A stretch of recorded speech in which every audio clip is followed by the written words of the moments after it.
Okay, so thank you all for coming to my talk today, which is going to be a bit of a general introduction to the technology of what we call genome engineering.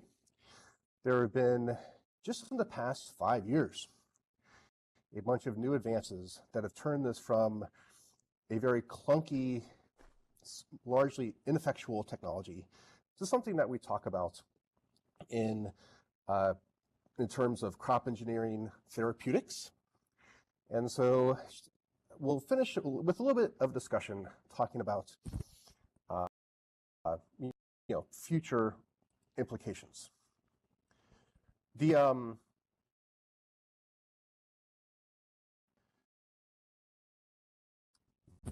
name of the talk: Advances in Genetic Engineering, the Nuts, the Bolts, Frankenstein Monsters, and Ethics.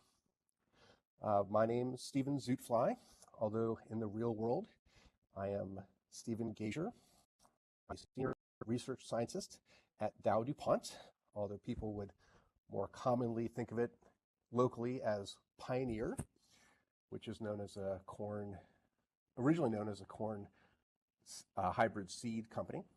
But again, very interested in using technology to advance crop engineering. Now, let me say a quick disclaimer is that I am not talking today as a representative of the company.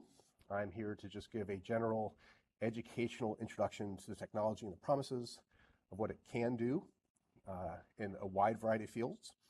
And so none of this should also be construed as some sort of advanced thinking advice on, say, stocks or anything. So with that all said, let me give a rundown of the talk. First, I'm going to give a bit of a background to how DNA works and how genome engineering works, the chemistry. I will talk about some specific applications of genome engineering from the CRISPR-Cas9 perspective, and then hopefully finish with a little bit of discussion about what the promises of the technology are and where we're going to be going forward, and the ethics of, again, the amazing ability to engineer genomes. So in this first slide, just want to give people a quick reminder of the structure of DNA. This is something that was awarded, or the discovery of the structure of DNA, something awarded to Watson and Crick. And one of the key features of DNA is that it is assembled of building blocks, which we will just refer to as A, G's, T's, and C's, but it's double-stranded. And one of the key features of those A, G's, T's, and C's within a double-strand piece of DNA is that it can be complementary. And so if you look closely at this picture, you'll notice that a T is always opposite an A, and a G is always opposite a C. And this represents what is called a complementary chemistry. And so if you were to just separate these two strands, and this is something you can do with chemicals, you can also do it with just warming the DNA up. These two strands will actually separate, and then if you cool the temperature back down, they'll actually refine each other. They will reanneal into T opposite A, G opposite C. And this complementarity of DNA is a key thing about the chemistry we're going to be talking about. Again, very important for helping DNA replicate itself, but in terms of the technologies, what it really implies is that you can take any sort of extraneous segment or piece of DNA, and that's why I have represented as the small little green chunk, and it will be able to find a complementary sequence, which is represented by the darker green within that red strand of DNA. And if you have found a way to kind of separate those pieces of DNA, this hybridization, the DNA will seek out that complementary stretch, it'll find it, and can actually bind to it. And so this idea of this ability of small segments of DNA that we can engineer and make to seek and find and bind is a way to really localize and seek out known sequences. And so again, this is the key part of a lot of variety technologies, but allows us to think about DNA as something that we can both manipulate as well as localize. Now, again, one thing I'm going to come back to at the end, and this is a reminder of some of the limitations of the technologies that we're going to be talking about, is that depending on the temperatures, depending on the actual sequences that are involved, that you can actually have this engineered piece of DNA hybridize to a sequence that's not an exact match. Okay, so this is an important thing to keep in mind, that when you think you're localizing one particular stretch of DNA with your tag, you can actually be also going to other spaces that are very similar. And so we'll come back to that one a little bit later. But some of the amazing things you can do with this type of technology is actually paint chromosomes. And so this is an example where if you have cells from a patient and you suspect that they may have rearrangements in their chromosomes that may be relevant to a disease, like say cancer or something genetically inherited, that you can take this blob of chromosomes that you isolate individually from cells, then hybridize them in a way that you know that chromosome 1 is the yellow one, and that chromosome 3 is the light blue one, and that chromosome 4 is the green one. And again, this is something that enables a cytologist, to really look at a fine-grained resolution of the structure of chromosomes. And so if you were to see a purple chromosome arm connected to or patched together with a green arm, you know that there has been a rearrangement, and that may be relevant for understanding some sort of disease or genetic pathology. Okay, so one of the most important advances, and this is something that you might have heard about, is PCR. And sorry, let me just go back. Yeah. So this jury asked a quick question: how do they have colors? And it's important to point out that when you're making these DNA little tags that are trying to localize to the chromosomes, that you've also attached them with additional chemistry to the different colors. And again, I'm not per se a chemist and can describe exactly how that works, but that is the key idea. Okay, so again, talking about PCR, this trick of being able to separate DNA, then have these little stretches of sequences find DNA, you can also use those to initiate DNA replication in a test tube. And so the power here, and this is something you can see from the image on the right, is that you take these little sequences of DNA, again, we, in this particular case, call them primers, and attach them and let them in the test tube attached to their target sequences. And then you add replication machinery, and the replication machinery copies the large strand of DNA, and then you just cycle this over and over and over. So this is a way to amplify specific stretches of DNA. And again, this is a type of reaction that one lets happen in a test tube. And so again, the key idea here is that you just have basically your DNA, some salts, your DNA, and then you have them at a temperature where things can mobilize and move about. And so then at that point, the only thing you really need is the fact that the G's, T's, A's, and C's are exposed to each other. They can eventually find each other as they move around within the buffer, and then you can then get the amplification to work. So again, anybody fans of CSI? Anyone out there fans of forensic technology? That this is the type of technique that people use to really identify specific sequences within a person.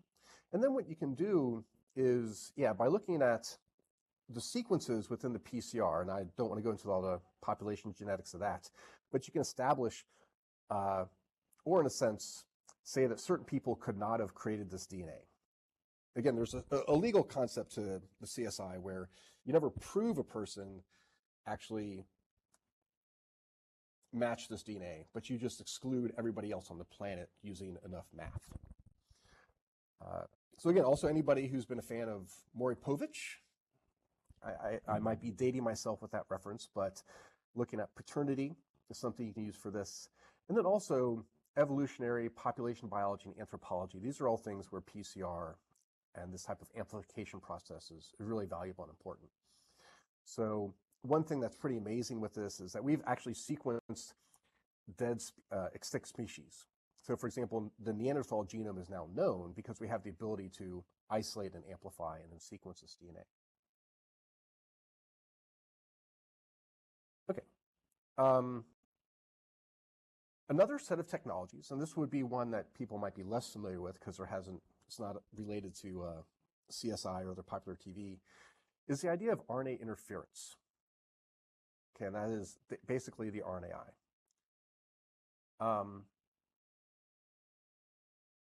So again, so Zidger asks in text, how does the DNA move? And again, I just want to point out that DNA is soluble in water, and so you just have this. It's like Kool-Aid, right? It's that you dip this sugar packet into water, and it can move around. Or sugar, you can imagine just sugar, but you can visualize Kool-Aid moving around in solution, and that just basically moves around in the water. It's mobile. And so again, this would be known as the kinetic motion of molecules, that they just have this innate ability to move within solution and can then bind each other. Right. Now, RNA interference, the idea here is that eukaryotic cells have an innate mechanism where if there's double-strand RNA in a cell, that is typically not supposed to be there. And so when double-strand RNA is present in a cell, that may typically indicate that a virus has invaded the cell, or it's a part of some regulatory mechanism of how one controls gene expression. And so what we have here on the right is when double-strand RNA is present in a cell, the innate machinery of a cell will recognize that and then start to chop it up. And what it has with these small chopped up pieces of RNA is it can then take that and then find the complementary sequence on more RNA and then degrade that. And so RNA interference is a general technique within a cell to recognize a sequence of RNA and then use that to degrade the RNA. And if you have RNA, then you do not, or if you degrade the RNA, then you kind of expression of the gene. So tagline, again, all the stuff that I'm talking about really right now largely is just introducing the chemistry of DNA. So you can think of it as stuff that, just occurs within solutions, within test tubes.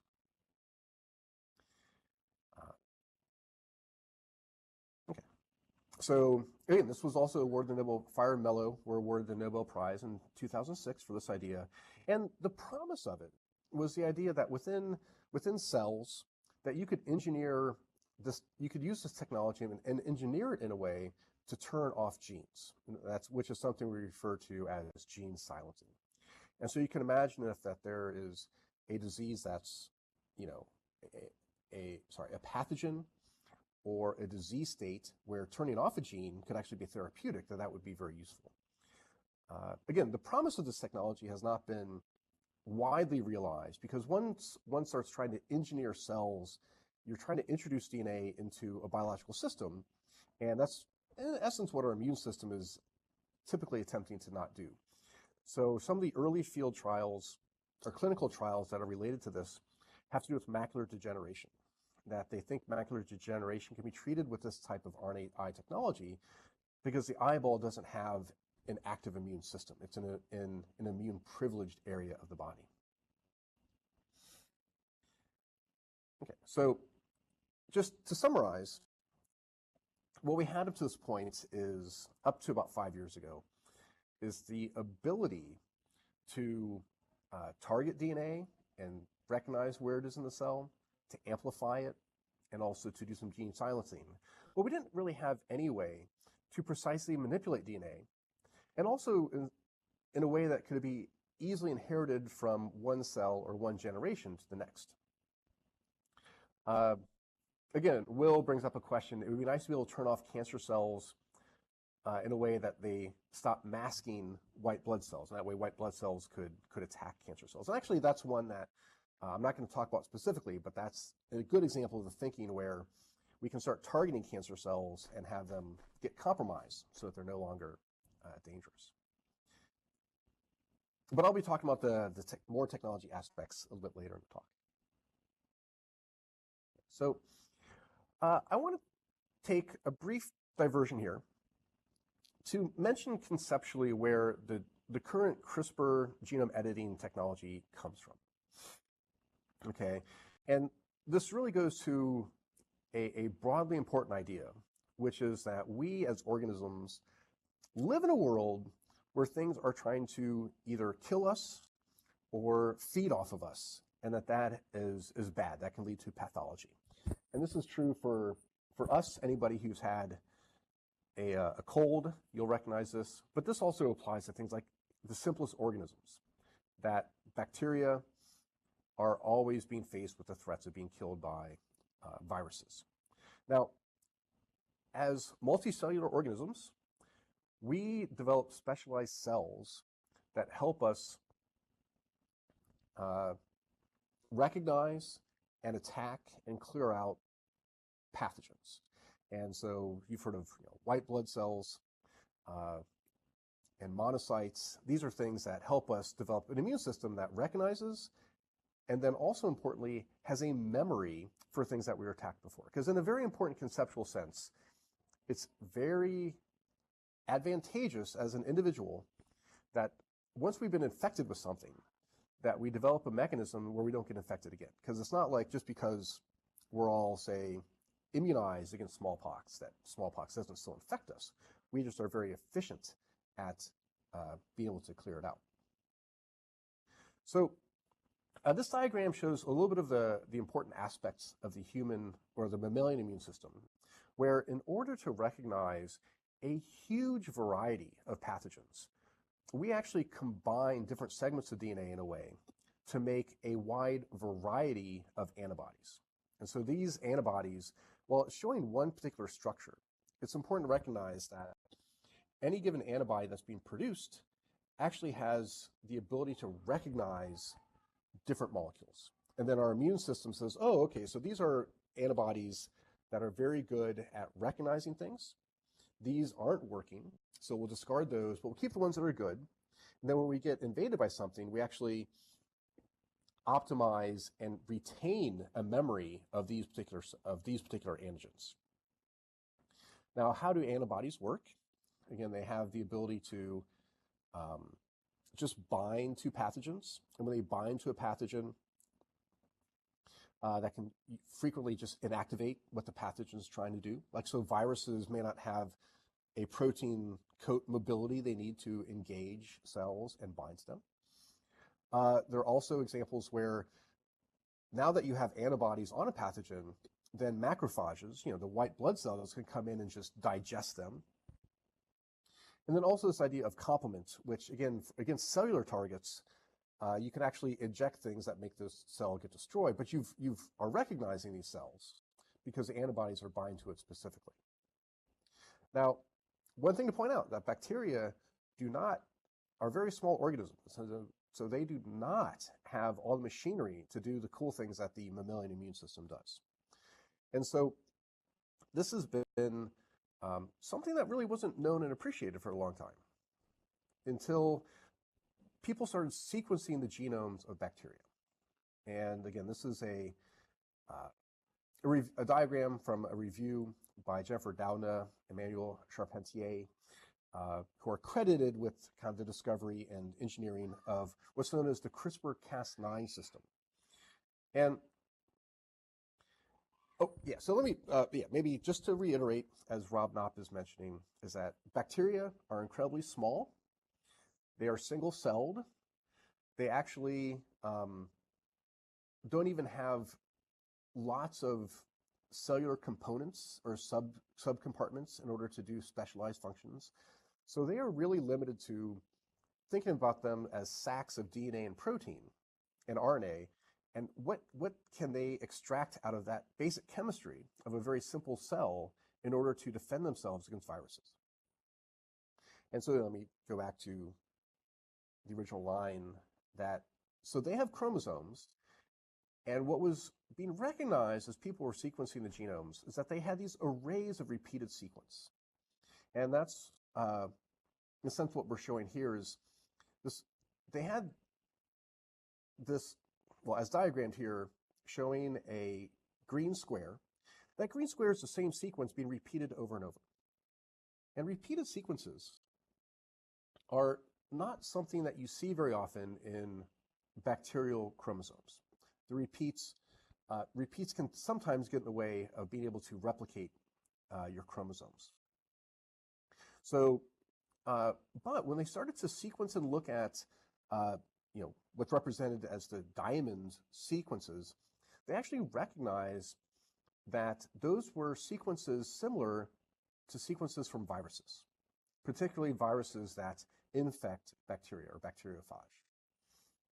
And so this led to the idea that, oh, this may be some way of having a memory of viruses that infected the cells. And so again, Charpentier, working in Europe, very interested in how cultures of bacteria that help make yogurt were actually able to have this memory of which viruses had infected them in the past.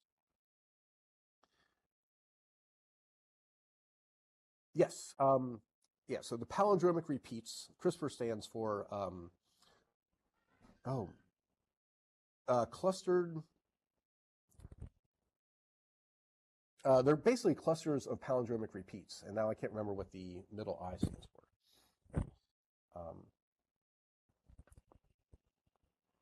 And so I know they really do. They're good. It's a good acronym. But let me say, so now what happened subsequent to this is that that several groups started to explore the actual mechanism of how these sequences in the chromosome could actually help them recognize and basically fend off invasions of bacteria from a virus.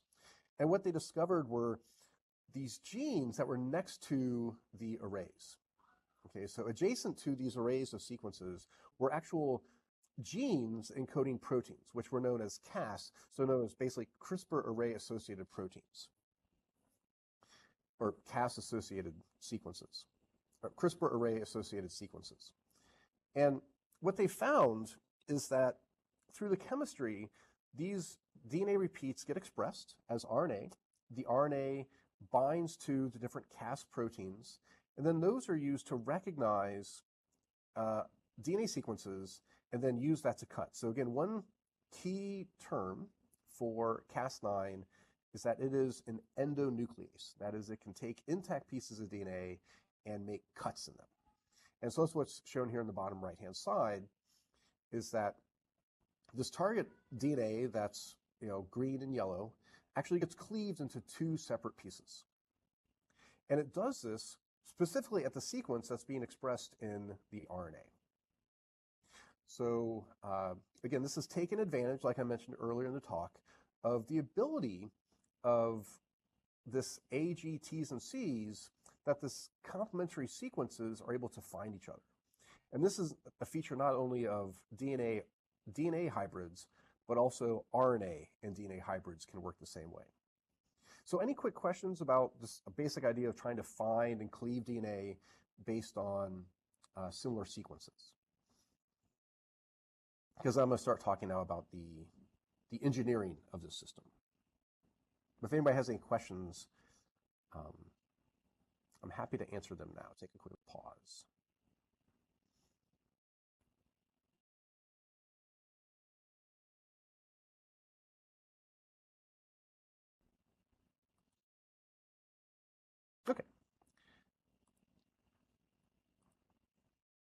Yeah, so just to reiterate that RNA is basically the same type of chemical molecule as DNA. The one major structural difference is that it has one extra, basically hydroxyl molecule on it. And then also, instead of you having an adenine, that's replaced, instead of having thymine, that's replaced with a uracil. So like the chemical code for RNA would be A, G, C, and U. But the U, you can think of as essentially as being the same as a T. The other thing about RNA is that it's typically present as a single-strand molecule. DNA tends to be present as a double-strand molecule, whereas RNA, you just have a single strand. But otherwise, the chemistry is very similar.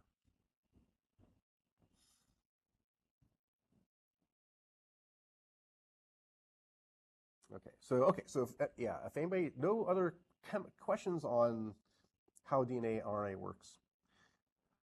Well, yeah, so RNA is a somewhat less stable chemical, and so it is more prone to not just mutations, but to things getting broken.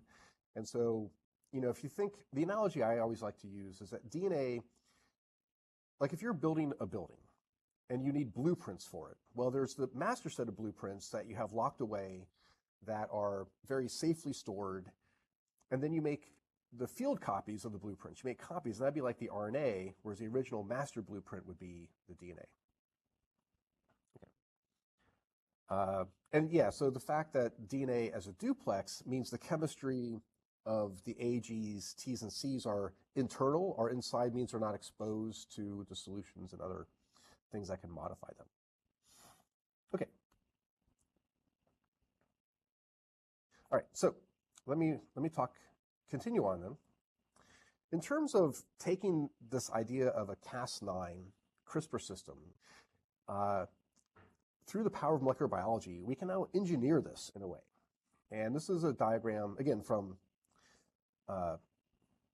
Jinnick et al. In the Doudna lab, showing that if you engineer that sequence inside the RNA that Cas9 is binding to, you can get it to recognize a specific target sequence and then actually get it to cut it. And so what's shown in the lower left-hand corner of this is that the RNA is binding to the Cas9, and then it's forming this hybrid. And then in the right-hand side, the other diagrams showing that you can basically cleave target DNA in solution. And this is something that by combining this RNA, you can actually get it to cleave DNA in solution. And this is something that works in cells. So we now actually have ways to express and put RNA into whatever kind of cell type we want. Now, there's a lot of genetic engineering that I'm going to skip over and how we actually accomplish genetic engineering, but just take it for granted that scientists have the ability to deliver these molecules and engineer them into cells. Now, what happens to DNA that gets cleaved by Cas9? And so again, this is showing Cas9 can make a double-strand break, and then there are different consequences for this. One frequent consequence is that the DNA just gets repaired and put back together such that it's the same as it started out as. Right? Now that's less interesting, so it's not represented here. We're looking for things that lead to changes, and there are two major types of pathways that lead to different changes. There's something known as non-homologous end joining, and that's what the NHEJ stands for. And when NHEJ basically combines and puts DNA back together, it can frequently make mistakes. That is, you either get small deletions or small insertions, and so you've altered the DNA in a small amount of sequences is modified, but it's also in a random way that we can't necessarily control. But if you wanted to disrupt the ability of a gene to work, this is actually a relatively effective way of doing it. The other possibility shown on the right is something known as homology-driven repair. And the idea here is that you have some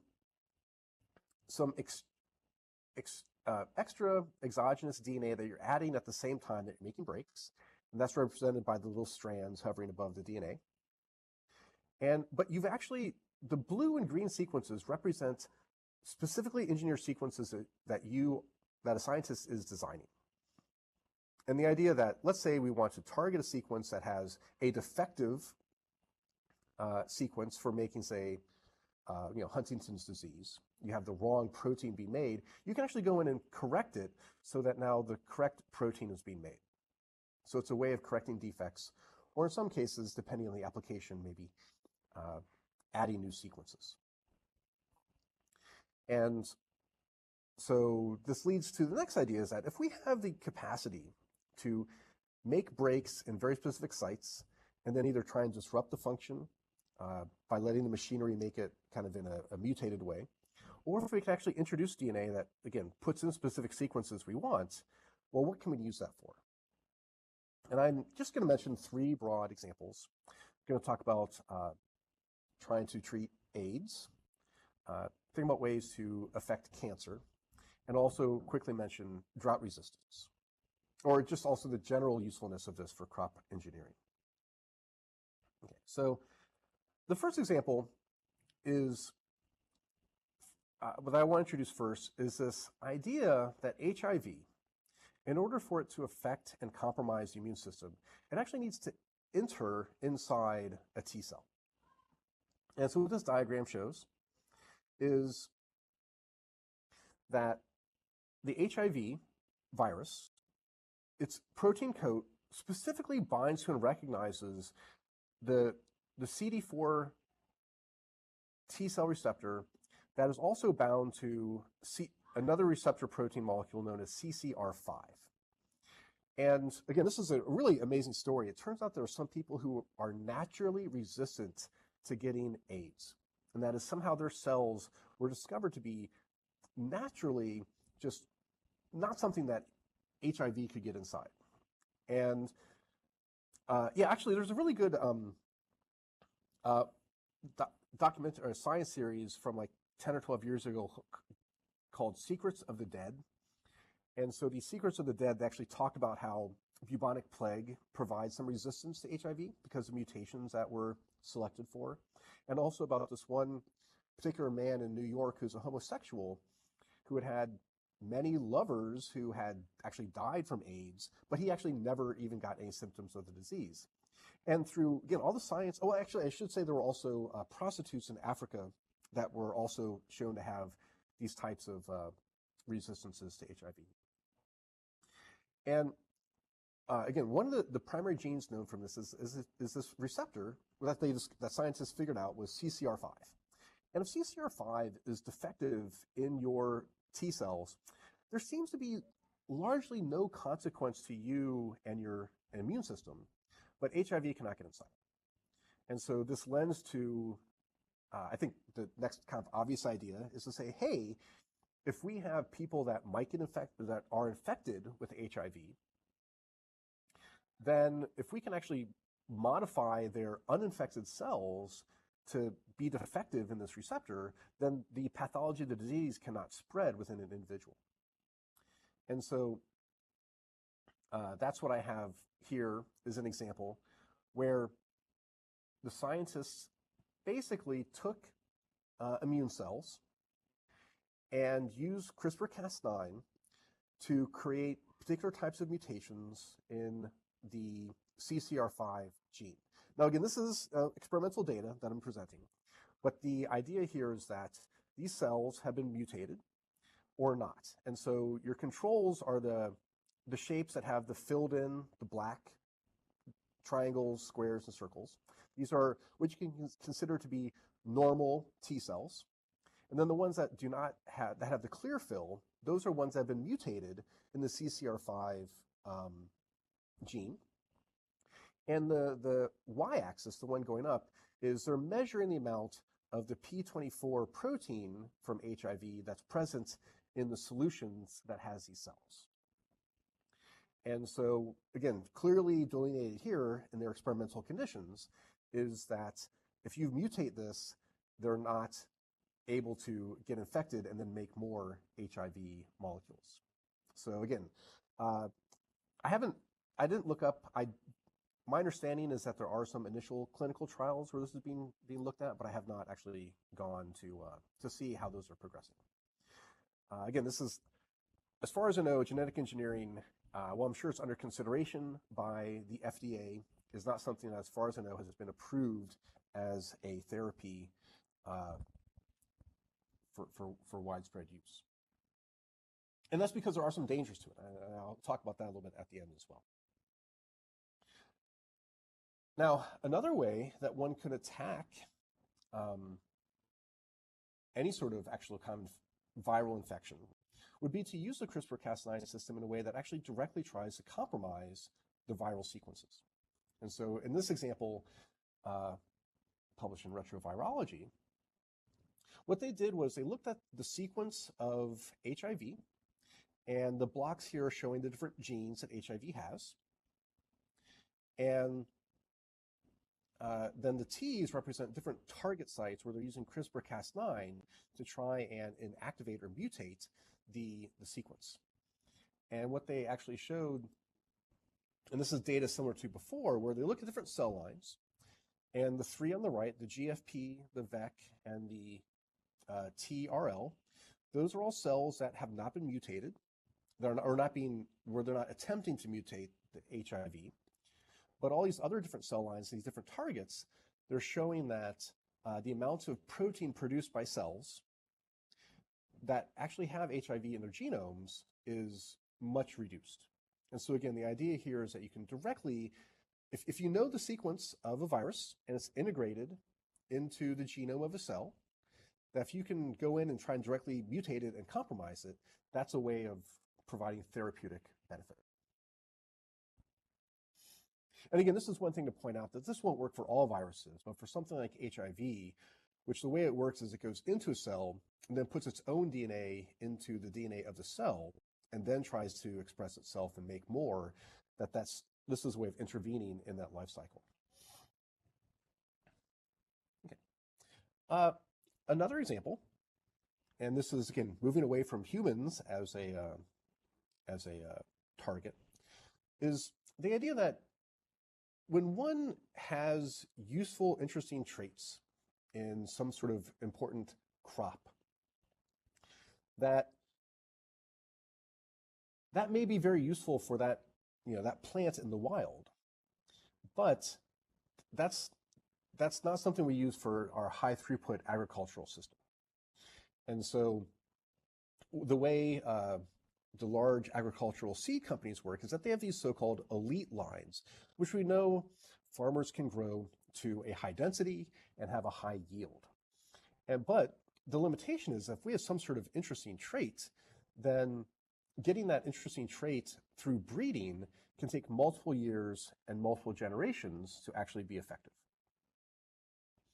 And so, 5 to 7 cycles of back crosses, and even then you're not guaranteed that you've eliminated all of the non-relevant sequences, and this is something known as yield drag. And so your elite hybrid doesn't, make as much corn as you would otherwise like. However, it may have some important trait. And so the idea of genome editing from an agricultural company point of view is that if you have some known mutation, you can basically use CRISPR to engineer that in your elite line of corn. And then within 1 or 2 cycles, clean out, all the technology and editing feature components you did to make the mutation, and then basically be able to provide that within about 2 or 3 years. And so again, this is a diagram and information I drew from the Dow DuPont website, where again, they're publicly advertising how they have a strategy and a plan to use CRISPR-Cas9 for crops. And again, one example here is that there's as one identifies what genes are important for different traits, Argos 8 is something that's known where if you can increase this expression, you can get slightly better tolerance to drought. And so the idea of trying to find mutations that make our important, agricultural crops resistant to drought, given the climate change, is something that is, again, a high priority target in order to keep feeding the world.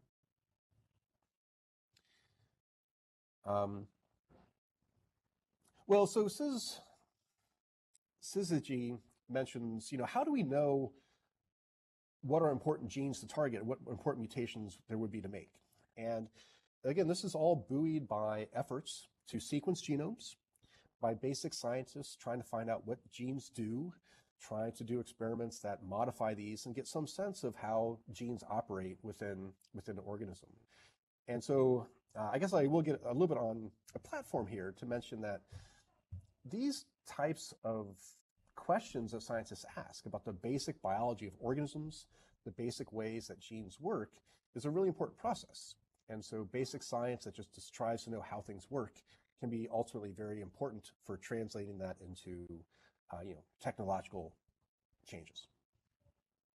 Okay, another quick example I want to mention, that one of the prominent diseases for humans is cancer, and one where we know quite a good amount about the pathology of it is cervical cancer. And so I think it's like 90% of cervical cancers are associated with infection of one of 3 different papilloma virus types. And so again, you may have heard about efforts to vaccinate young adolescents to HPV. Again, so human papilloma virus is HPV. And so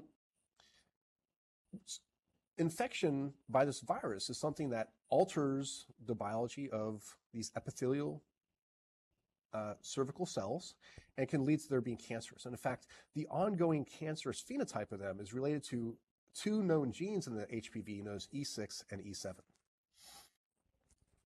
And so using CRISPR-Cas9, if you can take cancer cells, again, this is a group doing this in tissue culture, that if you can modify and mutate the E6 and E7 gene, then those cells are no longer viable. And so that's the experiment being shown here, is that MOC means untreated cells, and then the green and blue are also ones that are essentially they're not trying to target or mutate the E6 or E7 gene. And then the last one, the black and the red, the ones on the far right that say E6 and E7 sgRNA, those are ones where they're mutating it, and they discover that in culture, when you mutate those cancer cells no longer survive. And so the idea is that this is a type of therapeutic intervention one can do when you have a known cancer. And again, the value here is that you can target your viral sequences and you're not affecting the rest of the DNA in the cell. Okay. And then one last example, and this is one that is very clever, is that within the population of, say, some sort of pest insect, is that you can create something known as gene drive. And so this is showing here the example where you engineer some mosquitoes in a way that their gene is required for them to survive. But when they interact and mate with a regular wild mosquito, that again, normally that mosquito is only going to get passed on to half of its offspring. And so, you introduce those into the wild, and it really can't affect the population very much. But if you introduce the CRISPR-Cas9 editing system that actually targets genes important for fertility, then when you introduce these into the wild, when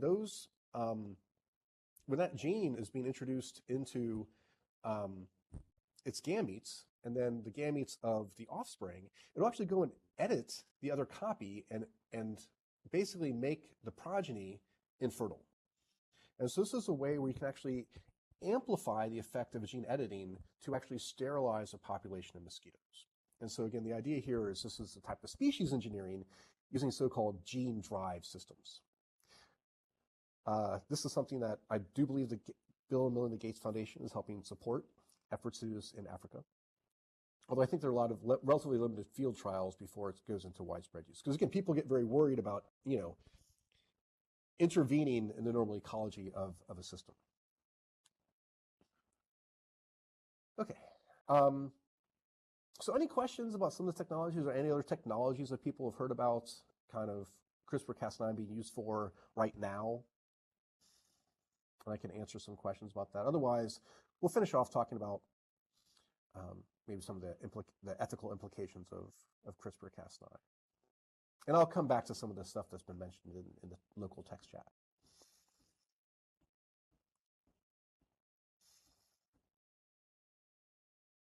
Yeah, so again, bare gun bets, again, gene drives are kind of scary in that you can engineer them to really spread throughout a population.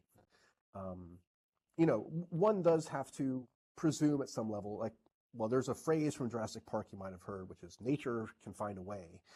That, again, any sort of system that's trying to compromise the evolution, trying to compromise the fertility of a system, then survivors of that might have mutations that allow them to overcome the gene drive system.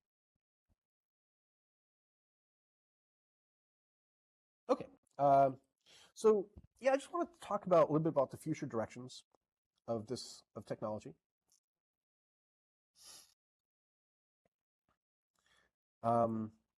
So in terms of human therapeutics and also germline editing, I think one of the major things that is, of course, a primary concern is that if you go in and try and, say, target a cancer, some cancer sequences like the HPV example, how do you know that your sequence is not also, and the Cas9, is not also cleaving and targeting other sequences that are off target?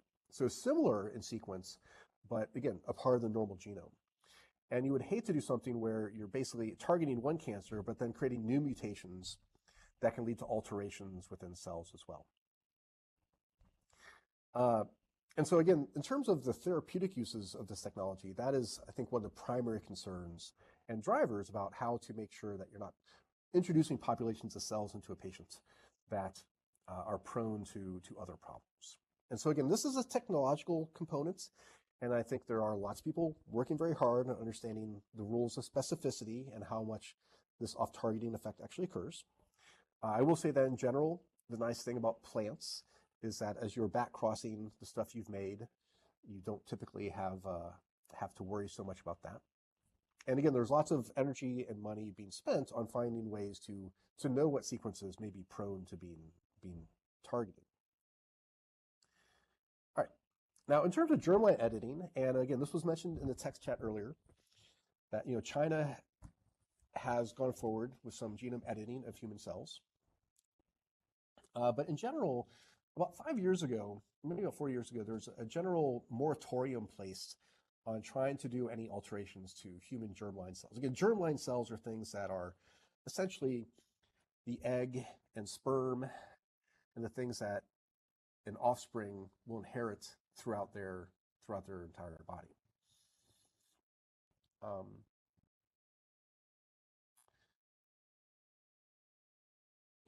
And so here's I guess the large ethical / moral question, which is, are we content with just treating diseases after they manifest? And to some degree, the question out there is it not a moral obligation to avoid trauma and suffering before it begins? And if you know you can engineer away a genetically inherited disease, is there not some degree of obligation to do so? Again, on the assumption that one can not have worries about these off-target effects. And then let me just inject one part of what I want to say here before kind of open it up, is that the key thing that it's very important to recognize is that when we think about genetic defects, is there are lots of examples of genetic defects that are actually evolved to be that way for a very purposeful and beneficial reason. So these are examples I've talked about before, that both cystic fibrosis and sickle cell anemia are prevalent diseases in certain populations because they were protective against pathologies of the time. So cystic fibrosis is thought to be, when it's heterozygous, again, not the full 2 bad copies of the allele, but 1 good copy, 1 bad copy, is protective against dehydration, things caused by, say, cholera. And sickle cell anemia the sickle cell trait, again, having one bad copy but one good copy of your hemoglobin is actually protective against malaria. And so I think, again, one thing I would brings to the table right away is that if we want to go back and try and engineer away mutated genes, are we perhaps compromising the ability of the species to survive, things in the wild? Okay, and then I'm going to end this like I do many talks, is showing the poster of the movie Gattaca. Again, named after, or again, putting the G, A, T's, and C's of DNA together in some sort of pronounceable form, where again the movie featured a future, I would say a dystopian future, where parents routinely had their progeny go through genetic editing and engineering to make sure they had perfect copies of stuff, and then it actually stratified the population in ways of people who were the beneficiaries of this genetic engineering and were considered superior and had all the best jobs and whatnot, and had the opportunity to go to a moon of Jupiter, versus those who were not genetically engineered and were thus considered inferior. So I think, this is a fictional account and forward way of thinking that, what is the value of, and what are the possibilities of genetic engineering in a society? So that's the end of my prepared talk, and I hope you enjoyed an introduction to the idea of what CRISPR-Cas9, the CRISPR systems are, as well as understanding some of the, what are the currently in development targeted talks and technologies, and go from there. Okay, so Will, glad you enjoyed it. Glad to be here, have a nice attentive audience. Let me go back to some of the comments in the local chat. Again, one comment mentioned before, and this is what I always end with the Gattaca, is that this technology, like any other technology, can be something that will really stratify, or can be used for the benefit of people who already have money and privilege and power. And so this is another way of reinforcing that if it's only the people who can afford the technology that get the benefits from the technology.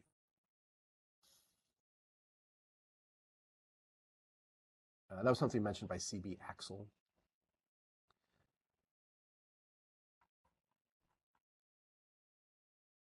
Okay. Yes, Chantal, I'm glad we had a second chance. I actually re-edited a lot of my slides so that I think they were hopefully clearer than the first time. I think, right now we live in a world in Western civilization that, people fund technologies where there's a return on investment in many cases. And of course, there are times where governments will fund things that benefit populations. So those are your two main funding sources of almost any technology.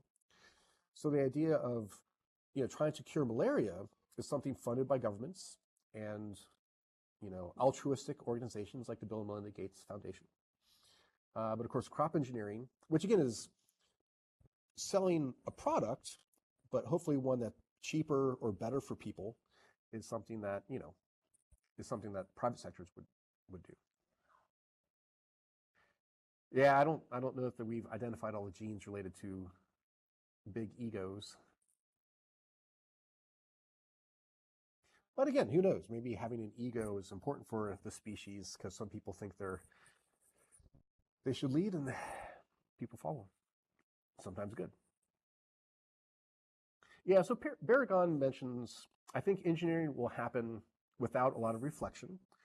Couples will simply do it because it can be done. Or again, I don't think just because it can be done, but I think, remember, one of our biological drives is to reproduce.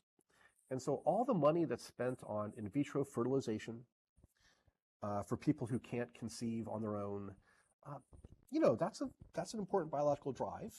And thinking of having your next generation be as well off as you can possibly make them, that's an important drive within our species.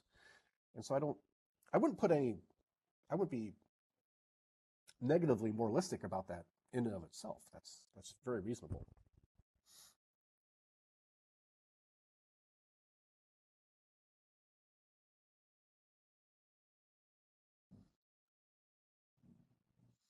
Well, again, I think the idea of gene drive systems. I think gene drive systems being used to engineer a particular trait into a population as compared to try and make, say, a pest population just sterile and infertile, that's where you start mucking with things.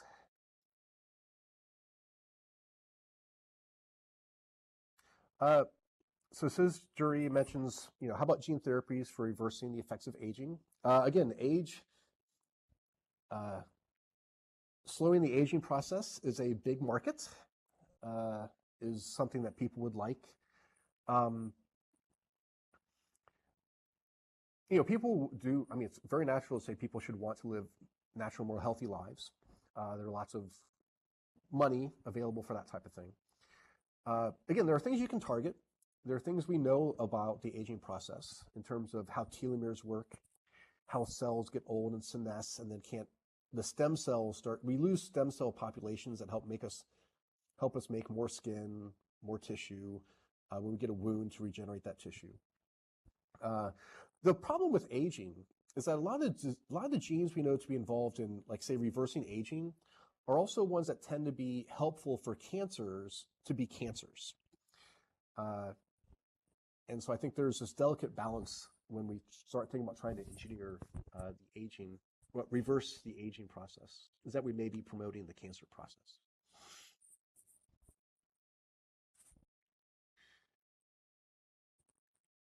Yeah, so what's mentioned in the chat is Saturn's Children. That's unfortunately, I love Larry Niven books. I've read some of his, but I'm not familiar with that particular one.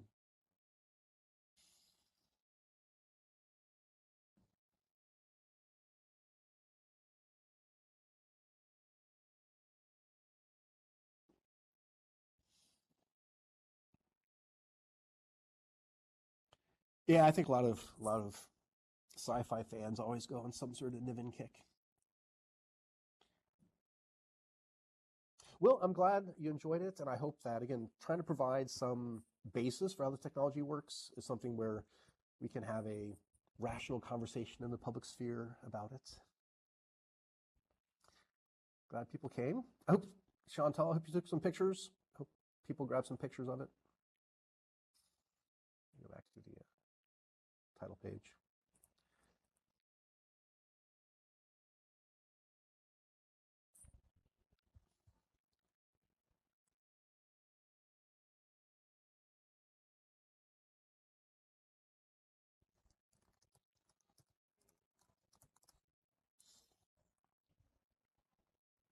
All right, great.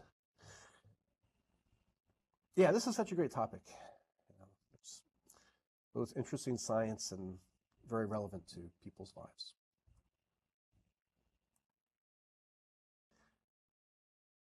Yeah, nice to have so many people here on a Sunday. Well, for me, a Sunday.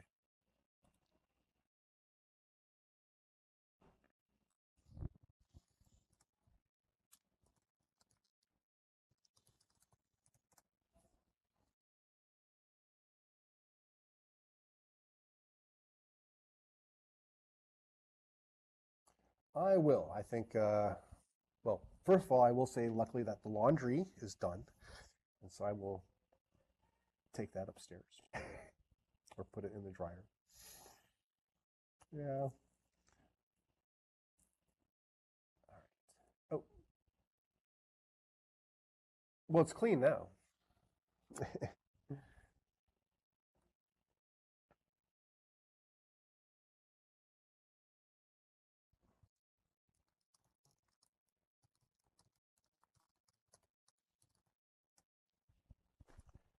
right. Well, then I'm going to close off talk. I will hope you all have a good day. I'm going to go get my stuff inventory archived away, and then go on to enjoy the day. It's good seeing you people. Day, always nice to see you.